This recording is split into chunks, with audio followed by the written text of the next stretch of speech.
Азыркы кыйчалыш кырдаалда кирди чыкты маселеси кыйнап жатабы? Москва шаарындагы мекендештерге Москва Казакстан ишенимдүү кирди чыкты кызматын сунуштайбыз. Биздин тажрыйбалуу айдоочулар жана таза тыккан унааларыбыз кызматыңыздарда. Биздин дарек метро Серпуховская саат 1-ден 9-га чейин унаалар күн сайын каттап турат. Байланыш номерлер: Адилет мырза 8925 806 4393. 24 саат бою байланыштабыз. Ойлонбой чала бериңиздер. Коопсуздук биринчи орунда.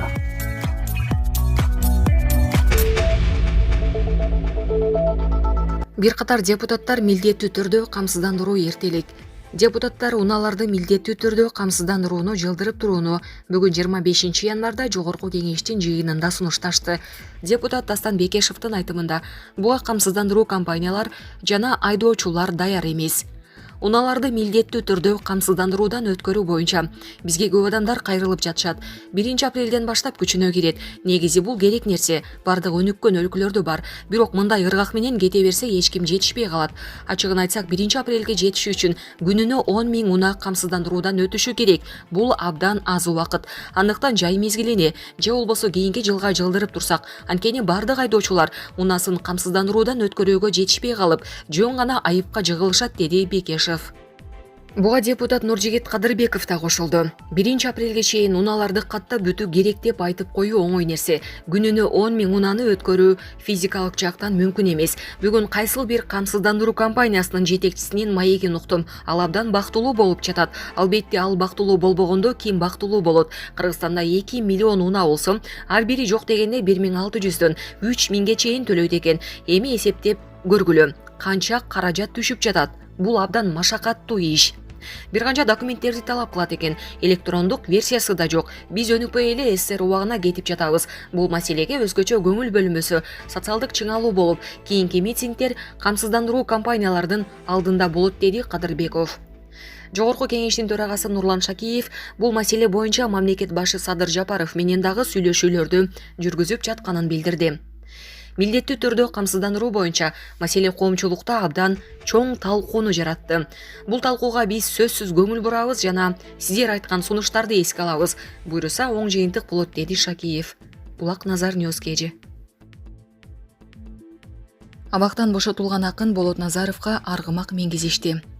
Сот залынан бошотулган акын Болот Назаровго аргымак тартууланды.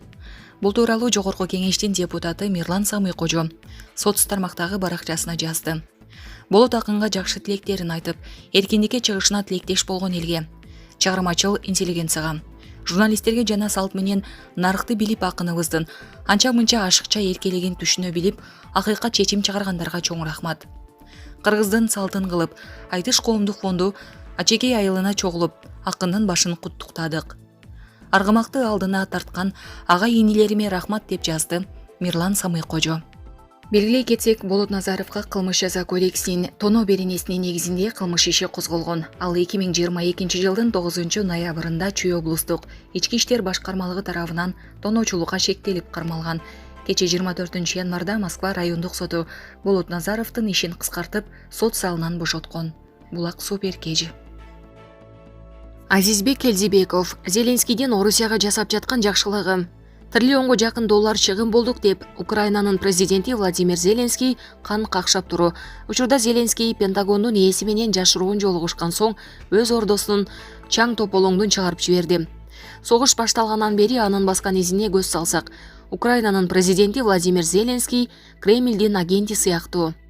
Биринчи, Украинанын президенти Владимир Зеленский батыштан каалашынча акча соруп жатат. Экинчи, атайын операция башталгандан кийин орус бизнесмендердин атаңдаштары Орусияда аларга орун бошотуп беришип, өз өлкөлөрүн көздөй куйругун түйүштү. Үчүнчү, Украинанын президенти Владимир Зеленский курал жарактарды ала берип, Шольц айткандай, Бундесверде өздөрүнө да курал калбай калды. Төртүнчү, Украинанын президенти Владимир Зеленский бүт Европада газды токтотуу, эми алар орто кылымдардын деңгээлинде жашап калышты. Бешинчи, АКШ менен Евросоюздун капчыгындагы акчаларын соруп, кымбатчылыкка түртүп жатат. Алтынчы, Украинага дүйнөдөгү бардык жалданмаларды, маргиналдарды, көк мээлерди, маньяктарды, киши өлтүргүчтөрдү чогултту.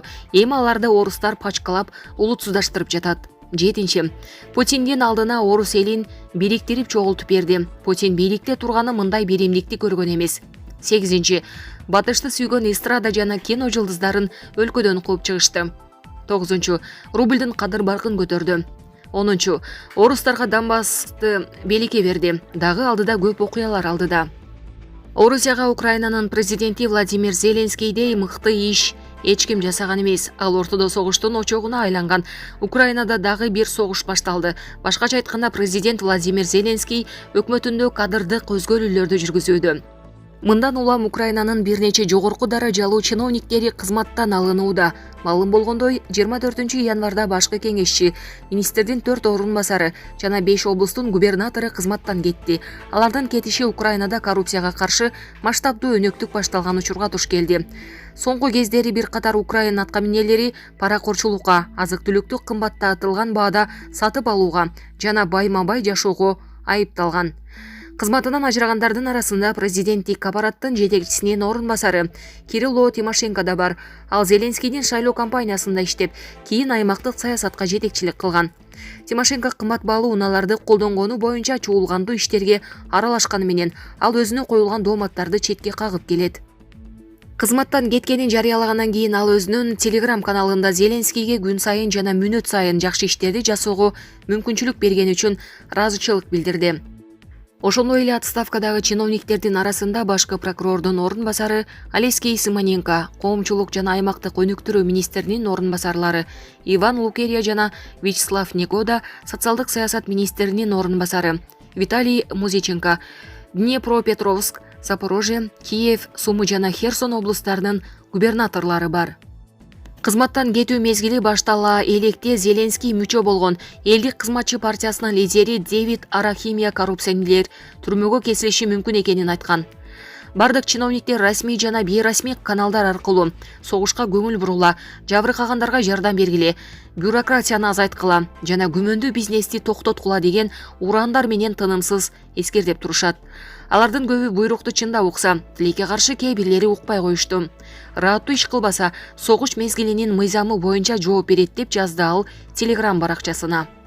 Маалымат үчүн айта кетсек, Украинада акыркы жылдары коррупцияга каршы реформалар жүргүзүлүп жатканы менен бул көйгөй батыш союздаштарынан миллиарддаган доллар каржылык колдоо алган Киев үчүн дагы эле чоң коркунуч жаратууда. Анткени Украинага батыш тараптан берилген акчалардын бардыгы карыз. Азизбек Келдибеков, Булак Назар Ньюс KG. Эксперт: жакында доллар АКШ аймагынан сырткары жарабай калышы мүмкүн. Июнда АКШда дефолт болгону жарыяланат. Демек АКШнын аймагынан сырткары долларлардын жараксыз болуп калганы да жалпыга маалымдалышы мүмкүн. Андыктан буга азыртадан кам көрө беришибиз керек. Бул тууралуу Беларусь мамлекеттик технологиялык университетинин бизнес технологиясы, менеджмент жана туруктуу өнүгүү боюнча кафедра жетекчиси, экономика илимдеринин доктору Ирина Новикова Спутник радиосуна айтып берген. Ал эфир учурунда акчасын доллар менен топтоп сактап келген адамдар эмитен ойлонушу керектигин айткан. Силерге Федералдык резервтер системасынын мурдагы башчысы, азыр АКШнын финансы министри Женет Йеллендин айтканына таянып, бир сырды ачып коеюн. Июнда АКШда дефолт болгону жарыяланат. Демек алар АКШнын аймагынан сырткары долларлардын жараксыз болуп калганында жар салышы мүмкүн. Андыктан акчасын доллар менен топтоп жүргөндөр азыртадан ойлонушу керек деген эксперт.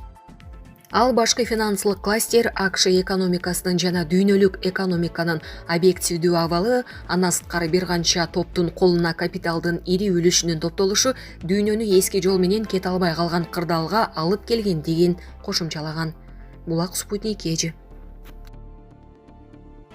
Кыргызстанда педофилдерге хирургиялык бычууну кайрадан киргизүүнү депутат Улан Бакасов сунуштады. Ал бул тууралуу 24 январда парламенттин конституциялык мыйзамдар, мамлекеттик түзүлүш, сот укуктук маселелер боюнча комитетинде билдирди. Депутат азыркы сот системасында мындайларга жаза мөөнөтүн кыскартуу тенденциясы байкаларын айтат. Сунуштар: жашы жете электердин жыныстык кол тийбестигине каршы кылмыш жасагандыгы үчүн соттолгондор психиатрдын текшерүүсүнөн өтүшү керек. Педофилияга жакындыгын, кастрация кылуунун зарылчылыгын дарыгерлер аныкташат. Мындай экспертиза соттолгон киши бошотулганга чейин 6 айдан кечиктирилбестен өткөрүлүшү керек. Бакасов ошондой эле балдарга зомбулук көрсөткөндөр үчүн жазаны катаалдатып, 20 жылга чейин же өмүр бою эркинен ажыратууну сунуштоду. Профилдик комитет мыйзам долбоорун биринчи окууда жактырды. Булак Спутник Кежи.